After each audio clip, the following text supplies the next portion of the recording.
Hi everybody, welcome back to my channel. Today is another book review. This time it is for Feed by Mira Grant.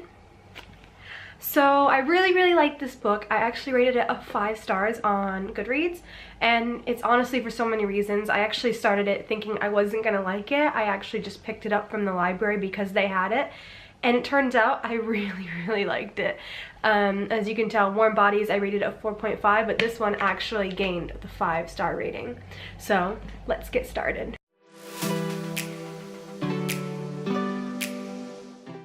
So honestly, this book is a 5-star rating in my view. I don't know why anybody would give it anything less than. From the characters to the plot, I honestly was turning the pages like non-stop. Like I had to keep reading. Like it was really gripping. It has like a surprise ending, and that ending, while it is a little bit brutal, like it says on the cover, it actually says that it is gripping, thrilling, and brutal.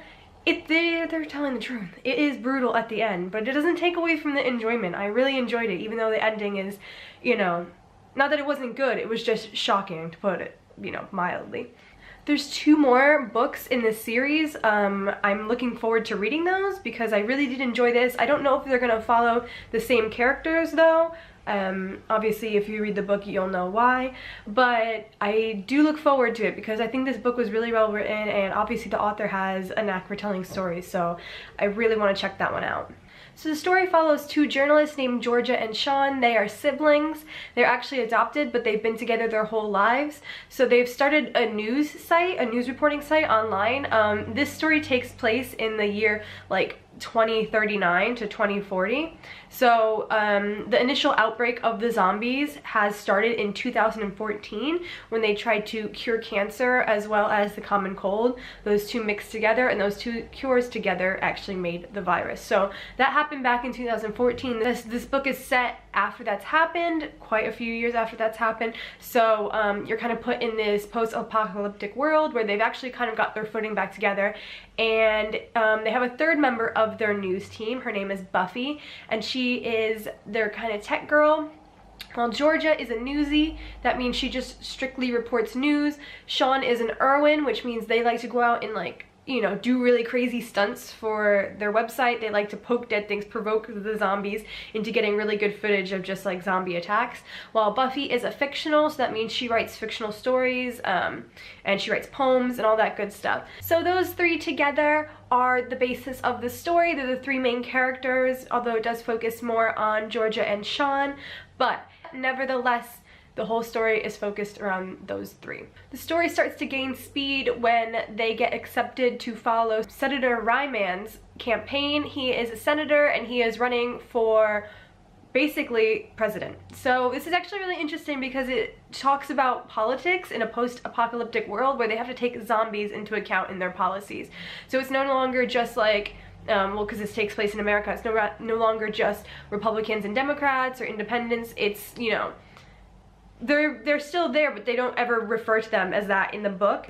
So they're, you know, they're the internet based. They're almost like vloggers. So basically the story is mostly about vloggers and how they've actually taken over the news, because when the outbreak started, the news didn't report it. They said, oh, it's fine, don't worry about it, and that's why it got so bad. So not a lot of people have trust in the traditional news channels anymore, so that's why vloggers became so popular. They became the people to look for the news and the truth, because they, you know, that's their job. They go out and they report it. They don't have any bigger, you know, head honchos telling them that they have to cover up the news. They're not really affiliated with the government in any sort of way. So he invites them onto his campaign to tell the truth and nothing but the truth about his campaign, which is actually a pretty ballsy move. None of his competitors do it, but obviously once they start to see how it's paying off for him, they do it as well. The political road to presidency is paved with sabotage and tragedy, because obviously I'm not going to spoil it for you guys, but there is quite a bit of tragedy in this book. It is a bit sad. I will admit that I teared up while reading it. It was pretty emotional. There are character deaths, and it is, like I said, it's just really emotional, and it's really good. And then the sabotage part comes in when the basis of this book is they're trying to figure out who's sabotaging this campaign. I don't believe that's a spoiler. Obviously you get to it pretty early on, but you start to see that someone is messing with things, and they're trying to unbreak this. They're trying to unbreak the story of a lifetime. And the whole question comes down to, are they willing to die for it? Because the deeper they get, the more they realize that this is super dangerous. This is, you know, way more than they signed up for. And you have to see who wants to stick it out, who wants to go back home, you know, and what is the price they're willing to pay for the truth.